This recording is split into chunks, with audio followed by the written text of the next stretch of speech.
Hey now, it's Sharon and I'm back to share another policing story with you guys. If you're new to the channel, I'm a 20-year veteran for a southeastern city in the US, retired, and I was also in the military. I'm sharing my perspectives along with my experiences in hopes of helping others see it from a different point of view. But what I'm sharing right now for the last couple of weeks are different ideas from a plan that I put together on how to reform the police.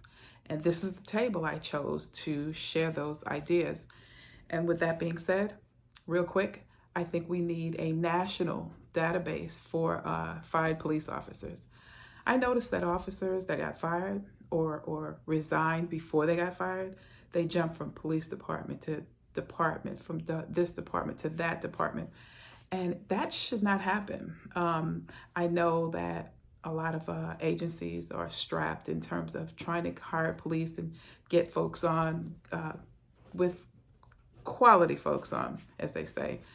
And allowing officers to jump from county to county or agency to agency, it's not healthy. It's not. The mindset for me, when I see that, you're a consumer. So that means you're chasing maybe the dollar, you make more money over here, or you're getting in trouble over here, so I'm gonna go over here, but you're not changing the behavior within you. So you're just bringing all that mess to the new agency, and that has to stop. So a national database. So the state level, everybody has to report all their numbers at the end of the month. And what I mean by all the numbers is, okay, who resigned before they were investigated, or who resigned before they were fired, or who was actually fired? That needs to go to a national database. And on top of it, it needs to be, what is the word? You need to have access to it. So I noticed that other agencies would create what they called exemption laws. So this is exempt, so you can't have it when you put in a records request. No, transparency has to be fully transparent. Now, I'm not saying give the name and date of birth and the social security number of the officer or his or her address. I'm talking about the complaint that came in through a citizen, came in through the usual lines, and it was investigated, or there was a lack of investigation, and this person decided to retire or resign in lieu of being fired. We need to know that stuff. And it needs to be easily accessed. And I see that a lot of times, even with my old agency and records requests, and it's vague in how they define things. And that's not fair to the constituent. It's not fair to the community.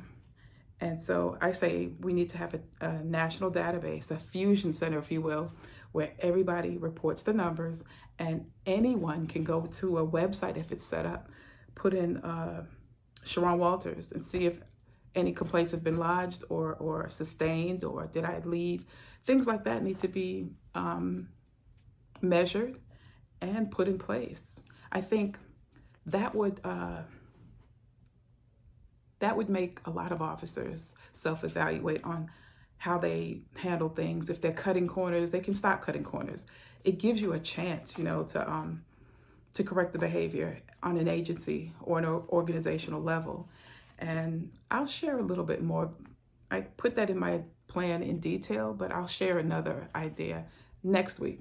And that's all I want to share with you guys: a national database of officers who have left their agency in lieu of being fired, resigned, or retired, or got fired. That information right there is key. So we can get it done. It can be done, guys. I know it can be done. But take a look at our online store. The link is in the description. I created some notebooks. The links for those are in the description. And always remember, you don't necessarily have to go through a thing to learn from it. Talk to you guys later. Bye.